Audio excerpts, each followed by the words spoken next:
يسعد مساك كابتن، تفضل جهز الاوردر بتوصل للسيد باسل. من عيوني. باسل حضر، باسل جه، باسل حيعمل اللي عليه.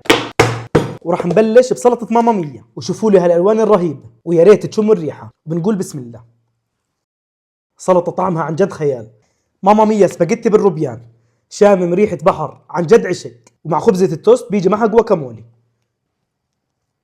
الكواليتي العالية بتحسوها من أول لقمة يا جماعة. ودور سباجيتي ماما مية بالروبيان. سباجيتي ماما مية بالروبيان المثل بينطبق عليه. إذا دقتوا علقت عضة الجمبري، السباجيتي كواليتي فيه عن جد عالية. هذا معمول بحب، وبهذا الباكج المرتب في عندهم الديزرت. وتعالوا شوفوا كيكة ترند دبي، مليانة حشوة. ويا جماعة متحمس أجربها عن جد. لغاية الآن أكثر مكان زبط ترند دبي دور كيكة العسل.